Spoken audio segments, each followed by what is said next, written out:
सूत्रार्थ उनको पूर्णतः वश में रखने के लिए जो सतत प्रयत्न है उसे अभ्यास कहते हैं। व्याख्या। अभ्यास किसे कहते हैं? मन का दमन करने की चेष्टा अर्थात प्रवाह रूप में उसकी बाहर जाने की प्रवृत्ति को रोकने की चेष्टा ही अभ्यास है। सूत्रार्थ दीर्घ काल तक परम श्रद्धा के साथ सत चेष्टा करने से वह दृढ़ भूमि हो जाता है। व्याख्या। यह संयम एक दिन में नहीं आता, इसके लिए तो दीर्घ काल तक निरंतर अभ्यास करना पड़ता है। सूत्रार्थ देखे और सुने हुए विषयों के प्रति तृष्णा का स्वार्थ त्याग कर देने वाले में जो एक अपूर्व भाव आता है, जिससे वह समस्त विश्व वासनाओं का दमन करने में समर्थ होता है, उसे वैराग्य या अनासक्ति कहते हैं। व्याख्या। दो प्रेरक शक्तियां हमारे सारे कार्यों को नियामक है। एक है हमारा अपना अनुभव और दूसरा है दूसरों का अनुभव। ये दो शक्तियां हमारे मानस सरोवर में नाना प्रकार की तरंगे पैदा करती हैं। इन दोनों शक्तियों के विरुद्ध लड़ाई ठाकने और मन को वश में करने के लिए हमें वैराग्य रूपी शक्ति की सहायता लेनी पड़ती है। इन दोनों का त्याग ही हमारा अभिष्ट है। मान लो मैं एक सड़क से जा रहा हूँ, एक मनुष्य आता है और मेरी घड़ी छीन लेता है। यह मेरा निजी अनुभव हुआ, यह मैं स्वयं देखता हूँ। वह तुरंत मेरे चित्त में एक तरंग उत्पन्न कर देता है जो क्रोध का आकार ले लेती है। अब मुझे चाहिए कि मैं उस भाव को न आने दूं। यदि मैं उसे न रोक सकूं तो फिर मुझसे ही क्या है? कुछ भी नहीं। यदि मैं रोक सका तभी समझ आ जाएगा कि मुझ में वैराग्य है। फिर संसारी लोगों का अनुभव हमें सिखाता है कि विषय भोग ही जीवन का चरम लक्ष्य है। ये सब हमारे लिए भयानक प्रलोभन है। उन सब के प्रति पूर्णतः उदासीन हो जाना और उन सब से प्रभावित होकर मन को तद्रूप वृत्ति में आकार में परिणत न होने देना ही वैराग्य है। स्वयं अपने अनुभव किए हुए और दूसरों के अनुभव किए हुए विषयों में हमें जो दो प्रकार की कार्य प्रवृत्तियां उत्पन्न होती हैं, उन्हें दबाना और इस प्रकार चित्त का उनके वश में नहीं आने देना ही वैराग्य कहलाता है। वे सब मेरे अधीन रहें और मैं उनके अधीन न हूँ, इस प्रकार के मनोबल को वैराग्य कहते हैं और यह वैराग्य ही मुक्ति का एकमात्र उपाय है। सूत्रार्थ जो पुरुष के ज्ञान से आता है और जो गुणों का भी सर्वथा त्याग कर देता है, वह पर वैराग्य है। व्याख्या। वैराग्य की शक्ति का उच्चतम विकास तो तब होता है जब वह गुणों के प्रति हमारी आसक्ति को भी दूर हटा देता है। पहले हमें समझ लेना होगा कि यह पुरुष या आत्मा क्या है, ये गुण क्या है। योग शास्त्र के मत से यह सारी प्रकृति त्रिगुणात्मिका है। ये गुण हैं तम, रज और सत्व। ये तीनों गुण बाह्य जगत के कर्मशः तम या जड़ता, आकर्षण या विकर्षण और उन दोनों का सामंजस्य इन तीनों प्रकार में प्रकाशित होते हैं। प्रकृति की सारी वस्तुएं, यह सारा का सारा प्रपंच, ये इन तीनों शक्तियों के विभिन्न मेल से उत्पन्न हुआ है। सांख्य मत वालों ने प्रकृति को विविध तत्वों में विभक्त किया है। मनुष्य की आत्मा इन सब के परे, प्रकृति के भी परे, वह स्वयं प्रकाश, शुद्ध और पूर्ण स्वरूप है। प्रकृति में हम जो कुछ चैतन्य का प्रकाश देख पाते हैं, वह सभी प्रकृति में आत्मा का प्रतिबिंब मात्र है। प्रकृति स्वयं जड़ है। यह स्मरण रखना चाहिए कि मन भी प्रकृति के शब्द में अंतर्भूत है। वह प्रकृति के भीतर की वस्तु है। हमारे जो कुछ विचार हैं, वे सब के सब प्रकृति के अंतर्गत हैं। विचार से लेकर सबसे स्थूलतम जड़ पदार्थ तक सभी प्रकृति के अंतर्गत हैं। प्रकृति की विभिन्न अभिव्यक्ति मात्र है। इस प्रकृति ने मनुष्य की आत्मा को आवृत कर रखा है और जब वह अपने इस आवरण को हटा देती है, तब आत्मा आवरण मुक्त हो अपनी महिमा में प्रकाशित हो जाती है। 15वें सूत्र में जिस वैराग्य की बात बतलाई गई है, जिसके द्वारा समस्त विषयों के अर्थात प्रकृति को वश में लाया जाता है, वह आत्मा के प्रकाशित होने में सबसे बड़ा सहायक है। अगले सूत्र में समाधि या पूर्ण एकाग्रता के लक्षण का वर्णन किया गया है। यह समाधि ही योगी का चरम लक्ष्य है। सूत्रार्थ: वितर्क विचार, आनंद और अस्मिता, इन चारों के संबंध से युक्त संप्रज्ञात या सम्यक समाधि कहलाती है। व्याख्या: समाधि दो प्रकार की है, एक है संप्रज्ञात और दूसरी है असंप्रज्ञात। इस संप्रज्ञात समाधि में प्रकृति को वश में करने की समझ शक्तियां आती हैं। संप्रज्ञात समाधि के चार प्रकार हैं। इसके प्रथम प्रकार को स्वीतर्क समाधि कहते हैं। इन समाधियों में ही मन को अन्य सब विषयों से हटाकर विशिष्ट विषय के ध्यान में पुनः पुनः नियुक्त करना पड़ता है। इस तरह के विचार या ध्यान के विषय दो प्रकार के हैं, एक तो 24 जड़ तत्व और दूसरा चेतन पुरुष। योग का यह अंश संपूर्णतः सांख्य दर्शन पर आधारित है। इस सांख्य दर्शन के बारे में तो तुमसे पहले ही कह चुका हूँ। तुम्हें शायद याद होगा कि मन बुद्धि और अहंकार की साधारण आधार भूमि है, जिसे चित्त कहते हैं। चित्त से ही उनकी उत्पत्ति हुई है। यह चित्त प्रकृति की विभिन्न शक्तियों को लेकर उन्हें विचार के रूप में परिणत करता है। फिर यह भी अवश्य स्वीकार करना होगा कि शक्ति और जड़ पदार्थ दोनों का कारण स्वरूप एक और वस्तु है, जहाँ पर वे दोनों एक हैं। यह अव्यक्त कहलाता है। वह सृष्टि के पूर्व प्रकृति की अनभिव्यक्त अवस्था है। उसमें एक कल्प के बाद सारी प्रकृति लौट आती है, फिर दूसरे कल्प में उसे पुनः सब प्रादुर्भूत होते हैं। इन सब के अतीत चैतन्य धन पुरुष विद्यमान है। ज्ञान ही वास्तविक शक्ति है।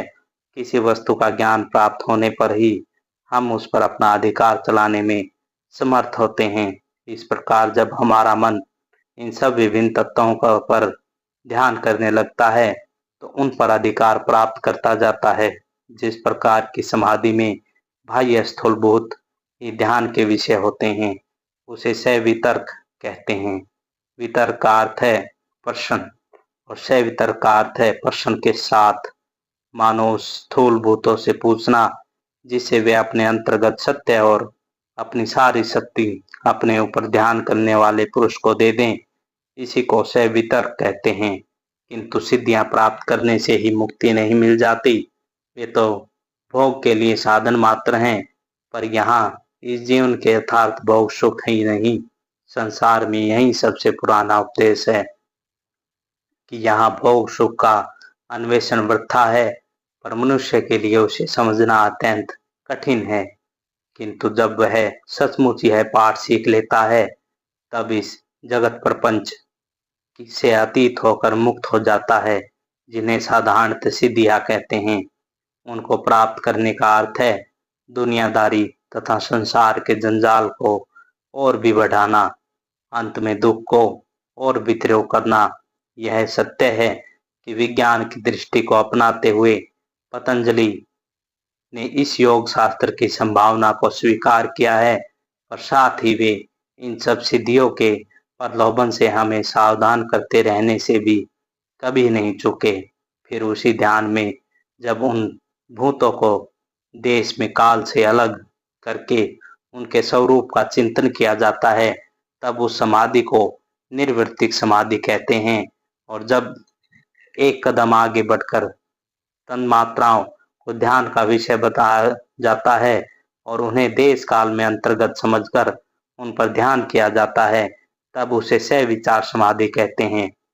फिर जब इस समाधि में देश काल के अतीत जाकर उन सूक्ष्म भूतों के स्वरूप का चिंतन किया जाता है, तब उसे निर्विचार समाधि कहते हैं। इसके बाद का कदम वह है जिसमें सूक्ष्म और स्थूल दोनों प्रकार के भूतों के स्वरूप का चिंतन छोड़कर अंतःकरण को ध्यान का विषय बनाया जाता है। जब अंतःकरण को रज और तम इन दोनों गुणों से रहित सोचा जाता है, तब उसे आनंद समाधि कहते हैं। जब स्वयं मन ध्यान का विषय होता है, जब ध्यान बिल्कुल परिपक्व और एकाग्र होता जाता है।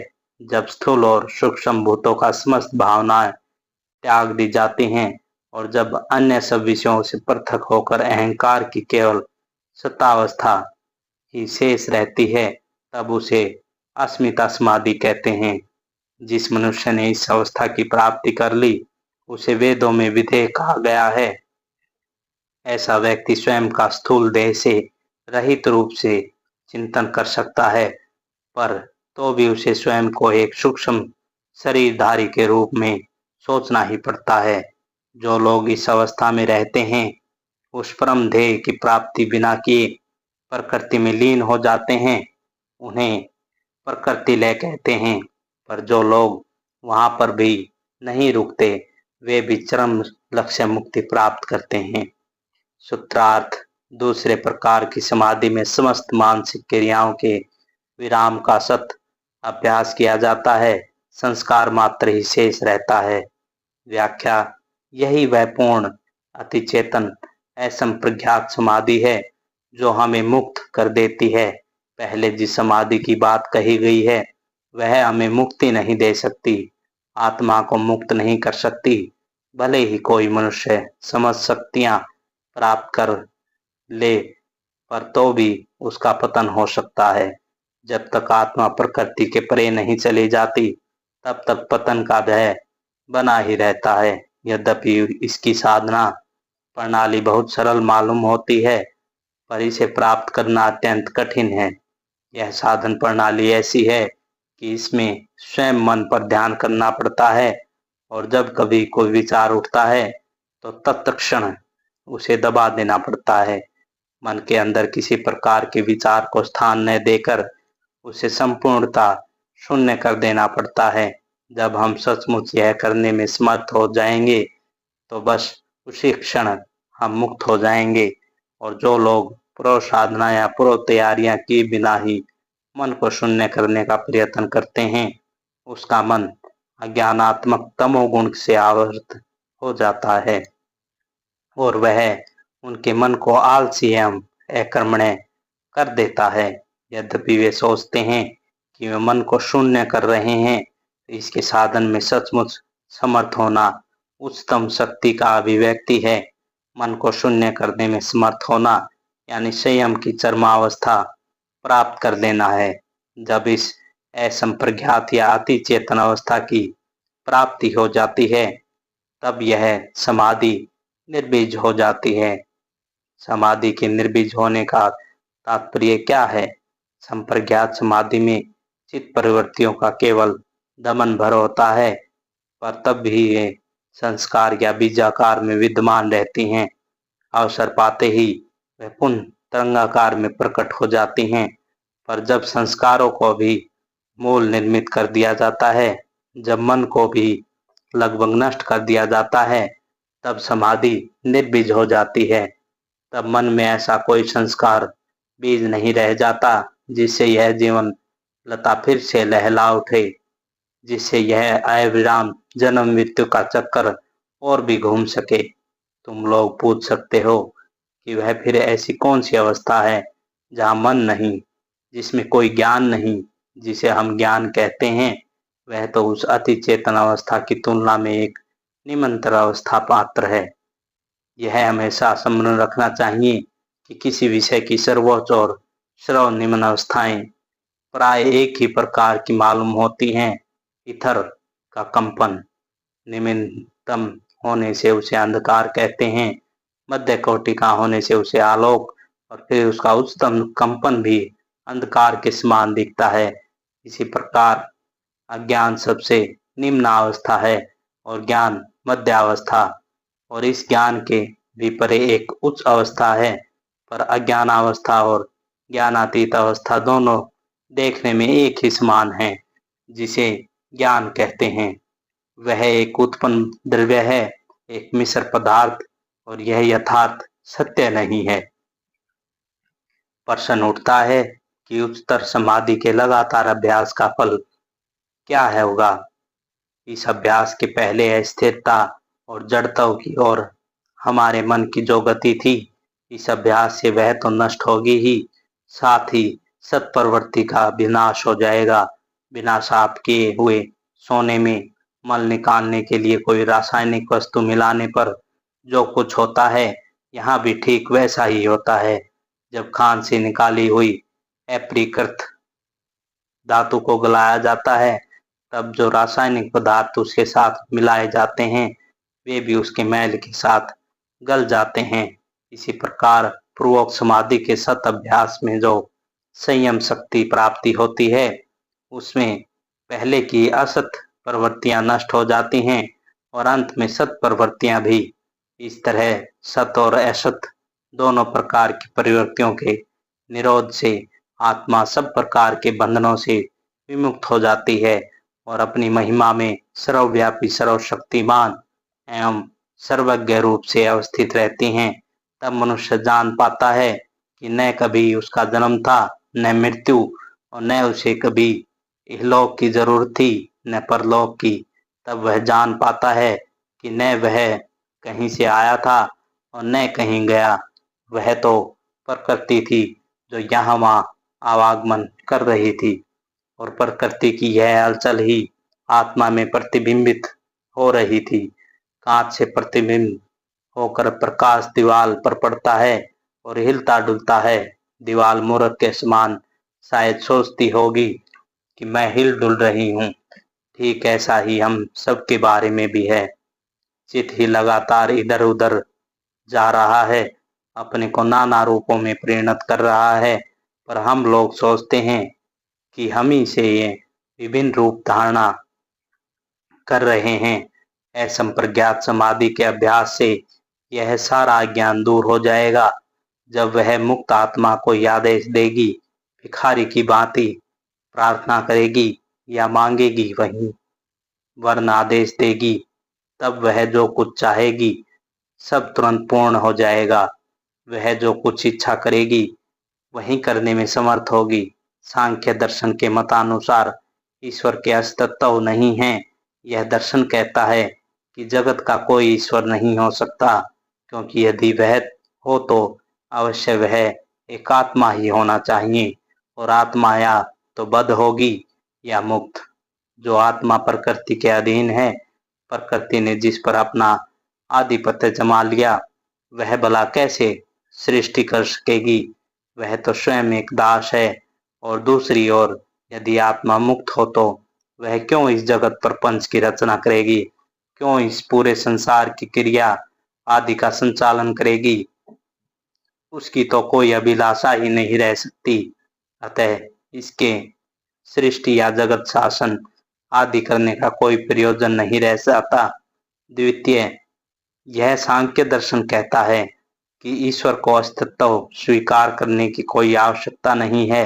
प्रकृति को मानने से ही सभी का स्पष्टीकरण हो जाता है, और फिर किसी ईश्वर को लाने की आवश्यकता क्या।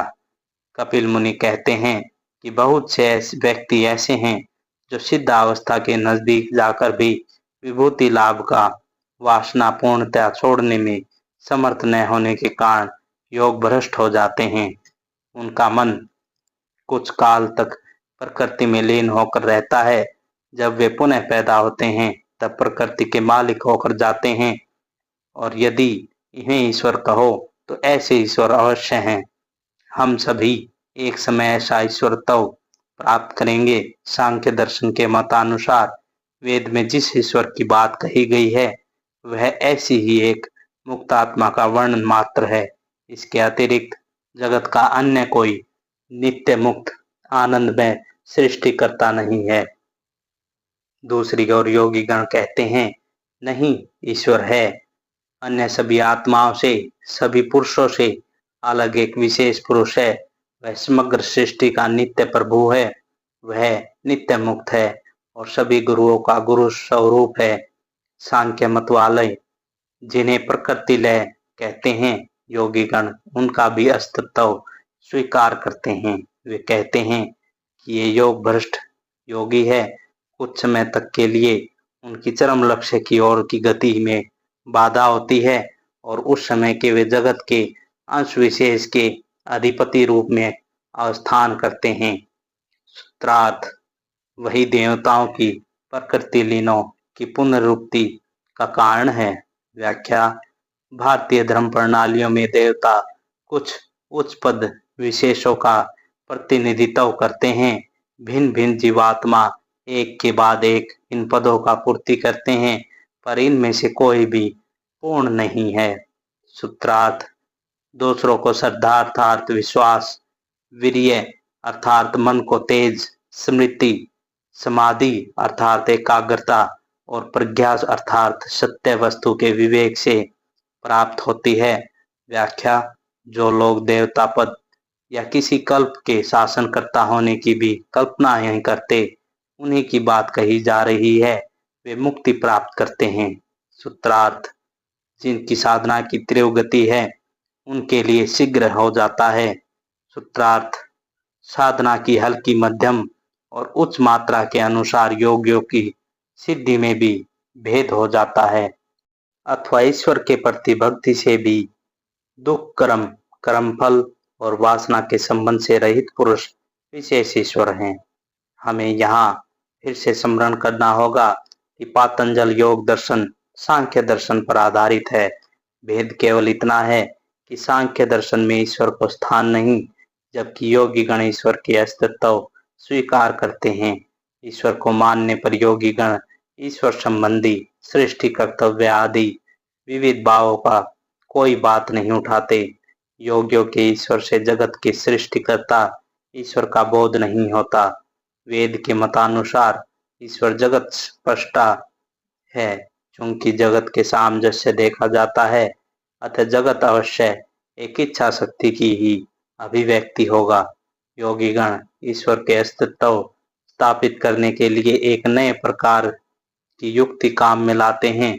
वे कहते हैं, सूत्रार्थ औरों से जिस सर्वगतत्व का बीज मात्र रहता है, वही उनमें निर्तिशय अर्थात अनंत भाव धारण करता है। व्याख्या मन को सदैव अति बृहत और अति क्षुद्र इन दो चरम भावों के भीतर ही घूमना पड़ता है। तुम एक ससीम देश की बात भले ही सोचो, पर वही भावना तुम्हारे भीतर असीम देश की भाव भी जगा देती है।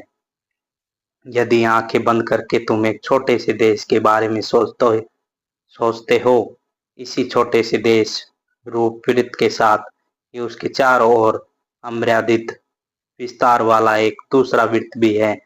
काल के बारे में भी ठीक यही बात है। मान लो तुम एक सेकंड समय के बारे में सोच रहे हो, तो उसके साथ ही साथ तुमको अनंत काल की भी बात सोचनी पड़ेगी। ज्ञान के बारे में भी ठीक वैसा ही है। मनुष्य में ज्ञान का केवल बीज भाव है, पर इस शुद्ध ज्ञान की बात मन में लाने के साथ ही अनंत ज्ञान के बारे में भी सोचना पड़ेगा। इस प्रकार हमारे मन की गठन से यह बिल्कुल स्पष्ट है कि एक अनंत ज्ञान है। इस अनंत ज्ञान को ही योगीगण ईश्वर कहते हैं। सूत्रार्थ वह प्राचीन गुरुगणों का भी गुरु है, क्योंकि वह काल से सीमित नहीं है। व्याख्या यह सत्य है कि समस्त ज्ञान हमारे भीतर ही निहित है, पर उसे एक दूसरे ज्ञान के द्वारा जागृत करना पड़ता है। यद्यपि जानने की शक्ति हमारे अंदर ही विद्यमान है, फिर भी उसे जगाना पड़ता है। और योगियों के मतानुसार ज्ञान को इस प्रकार जगाना अर्थात ज्ञान का उनमें से एक दूसरे ज्ञान के सहारे ही हो सकता है। अचेतन जड़ पदार्थ ज्ञान का विकास कभी नहीं करा सकता। केवल ज्ञान की शक्ति से ही ज्ञान का विकास होता है। हमारे अंदर जो ज्ञान है उसको जगाने के लिए ज्ञानी पुरुषों के हमारे पास होना सदैव आवश्यक है। यही कारण है कि इन गुरुओं की आवश्यकता सदा ही बनी रहती है। जगत कभी भी इन आचार्यों से रहित नहीं हुआ। उनकी सहायता के बिना कोई भी ज्ञान नहीं आ सकता। ईश्वर सारे गुरुओं का भी गुरु है, क्योंकि ये सब गुरु कितने ही उन्नत क्यों न हो, वे देवता या स्वर्गदूत ही क्यों न रहे हों, पर वे सब के सब बद्ध थे और काल से सीमित थे, किंतु ईश्वर काल के आबद्ध नहीं हैं। योगियों के दो विशेष सिद्धांत होते हैं। एक तो यह कि शांत वस्तु की भावना करते ही मन बाध्य होकर अनंत की भी बात सोचेगा, और यदि उस मानसिक अनुभूति का एक भाग सत्य हो तो उसका दूसरा भाग भी अवश्यमेव सत्य ही होगा। क्यों? इसलिए कि जब दोनों उस एक ही मन की अनुभूतियां हैं, तो दोनों अनुभूतियों का मूल्य समान ही होगा। मनुष्य का ज्ञान अल्प है, अर्थात मनुष्य एक अल्पज्ञ है। इसी से जाना जाता है कि ईश्वर का ज्ञान अनंत है। ईश्वर अनंत ज्ञान संपन्न है। यदि हम इन दोनों अनुभूतियों में से एक को ग्रहण करें, तो दूसरे को भी क्यों नहीं ग्रहण करेंगे? युक्ति तो कहती है या तो दोनों को मान लो या फिर दोनों को ही छोड़ दो। यदि मैं विश्वास करूं कि मनुष्य अल्प ज्ञान संपन्न है, तो मुझे यह भी विश्वास मानना पड़ेगा कि इससे पीछे कोई असीम ज्ञान संपन्न पुरुष है। दूसरा सिद्धांत यह है कि गुरु बिना कोई भी ज्ञान नहीं हो सकता। आजकल के दार्शनिकों को जो कथन है कि मनुष्य का ज्ञान उसके स्वयं के भीतर से उत्पन्न होता है, वह सच है। सारा ज्ञान मनुष्य के भीतर ही विद्यमान है। उस पर ज्ञान के विकास के लिए कुछ अनुकूल परिस्थितियों की आवश्यकता होती है। हम गुरु के बिना कोई ज्ञान प्राप्त नहीं कर सकते। अब बात यह है कि यदि मनुष्य, देवता अथवा कोई स्वर्गदूत हमारे गुरु हो, तो वे भी ससीम हैं। और फिर उनके पहले उनके गुरु कौन थे? हमें मजबूर होकर यह चरम सिद्धांत स्थिर करना ही होगा कि एक ऐसे गुरु हैं जो काल के द्वारा सीमाबद्ध या अविच्छिन्न नहीं है। उन्हीं अनंत ज्ञान संपन्न गुरु को, जिनका आदि भी नहीं और अंत भी नहीं, ईश्वर कहते हैं।